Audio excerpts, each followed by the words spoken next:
This week on Full Circle Florida, no sleep till Iowa. Is the first contest the last contest for Governor DeSantis, trailing badly in the polls as Nikki Haley rises? And is Donald Trump's lead even safe? Now down to single digits in New Hampshire, Ryan Gorman is here this week with Dr. Susan MacManus. New rules. The legislative session begins in Tallahassee. We'll break down the bills on the table, all 1,500 of them.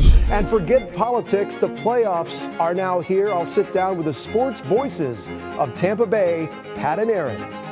All right, let's get right into it. He is the host of the Ryan Gorman Show on the iHeart Radio app and News Radio WFLA weekday mornings from 5 a.m. to 9 a.m. Ryan Gorman is here with us this week, and of course she is our internal voice of reason, the distinguished USF political science professor, Dr. Susan MacManus. All right.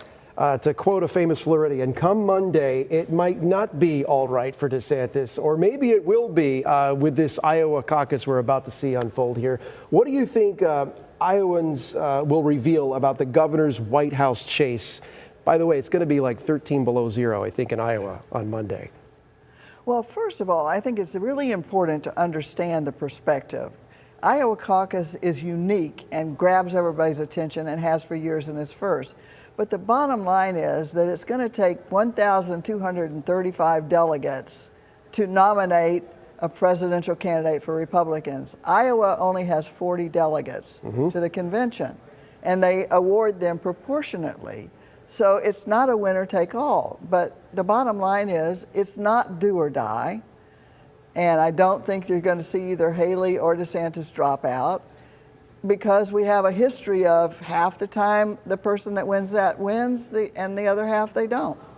I just hope they show up in the frigid cold. Yeah, that's a little chilly. That's dedication. I don't think DeSantis will necessarily get out if he doesn't finish in second place. And look, in Iowa, this is a race for second place. Right. I mean, Donald Trump is going to win Iowa. But DeSantis did put all his chips in Iowa. He really hadn't done much in New Hampshire. So if he doesn't come in second place, if Nikki Haley were to finish, even if it's close in second, then the news cycle ahead of New Hampshire, where she's doing much better and where DeSantis really isn't playing very well at all, that could propel her and make him kind of an afterthought behind Trump and Haley. Let's talk about New Hampshire, because she's apparently in some of these polls has got it down to single digits with Trump. That Trump's lead is now eroded to single digits in New Hampshire.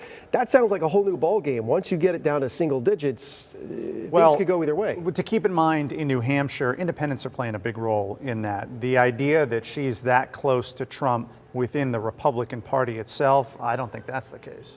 Right, and that's the case. Every state's different as to who's eligible. Some let independents run an open primary, they call them. Other places it's closed. Some states it's winner take all. Others it's proportional distribution of delegates. And that's why you have to each week look at the differences in the structure. But New Hampshire is a different kind of state altogether. Iowa, very rural, very religious, very, very conservative. New Hampshire, more the moderate Republican. I don't think anything's resolved after those first two primaries. After all, what's the advantage for either of these two candidates to drop out when we don't know what's going to happen to Trump? Right, and the lesson of not all Republicans are the same. If you're Nikki Haley, I think you want DeSantis and you want Ramaswamy to stay in the race, because they're probably pulling more from Trump than they would be from her. So it's to her advantage, especially in New Hampshire, that they stay in. And we saw Christie drop out this week. A lot of people think that's going to go to her as well. Meanwhile, the legislative session kicked off this week in Tallahassee. 1,500 new bills on the table. I don't know how anyone keeps track of this, from health care, child labor laws, social media rules. My question is this too much too fast? They passed a bunch of sweeping changes last year with education. You saw the confusion that unfolded across the state. Can anyone keep up with this stuff? I mean, it's easy to pass a law. It's a whole different deal to actually execute it and figure out how it's supposed to work. They don't have to worry about that. They just pass it. Well, put things in perspective. Last year it was over 3,600 bills, so this is half. But think of it. You have 160 legislators. Each of them is bringing bills from their own constituency back home. That adds up in a hurry.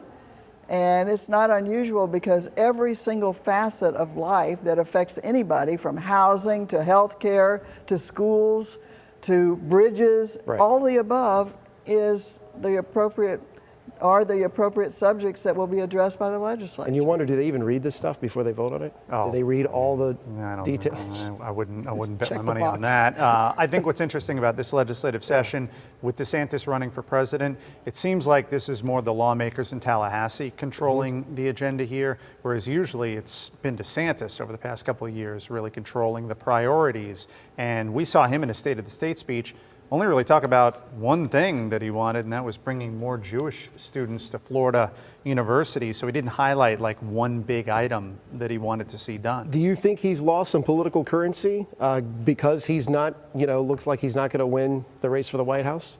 I think a little bit, right? Well, some of the legislators have endorsed Trump over him, not a lot, and the polls, of course, which are very preliminary, show that Trump is doing a lot better than DeSantis among Florida Republicans.